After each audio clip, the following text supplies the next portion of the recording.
წესები რომ დამთავრდება, საქართველოს აუცილებლად სჭირდება სწრაფი განვითარება. ამისთვის უნდა მოვიზიდოთ ბევრი ინვესტიციები ევროპიდან და შემდეგ ეს ინვესტიციები გამოვიყენოთ სწორად. აქ მთავარი მოქმედი გმირი არის რა თქმა უნდა ადამიანი და ის სპეციალისტები, რომლებიც განათლება მიიღეს არა მარტო საქართველოში, არამედ ევროკავშირის და დასავლეთის ქვეყნებში.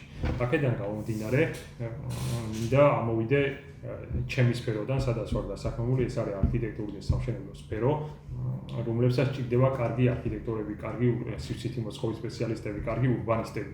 მარტო ინვესტიციები არ გმარ. ეს კარგად გამოჩნდა ბაკურიანის მაგალითი, სადაც ჩაიდო უამრავი ფული, უამრავი ინვესტიცია და არ ამივიღეთ.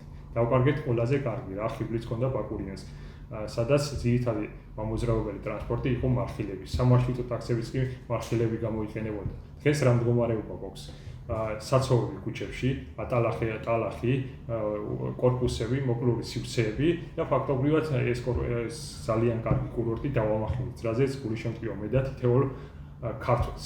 შესაბამისად, ჩვენ რო ყოფილიყავით ევროკავშირის წევრი და ძლიერი ინსტიტუტები ქონოდა, ამის უფლებას არავინ არ მოგცემდა. ეხლა მაქვს ესეთი შეკითხვა. ევროკავშირი და ევროპა რას იზამდა? წაგვართმევდა ბაკურიანს, წაგვართმევდა ქართველობას? არა, პირიქით, შეგვანარჩუნებდა იმას, რაც კარგი იყო და განვავითარებდით იმას, რაც იყო გამოსასწორებელი და ნამდვილად გასავითარებელი.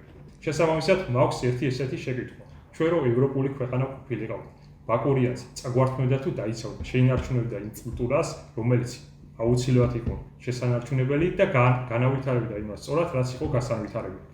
აქედან გამომდინარე, მე ვფიქრობ, დღევანდელმა ახალგაზრდებმა არ უნდა დაკარგონ შანსი და აუცილებლად გააგრძელონ სწავლა ევროპულ ქვეყნებში. იქნება ეს ერასმუსის პროგრამა თუ სხვადასხვა გასვლითი პროგრამები, რომელიც მოქმედებს დღევანდელ რეალობაში.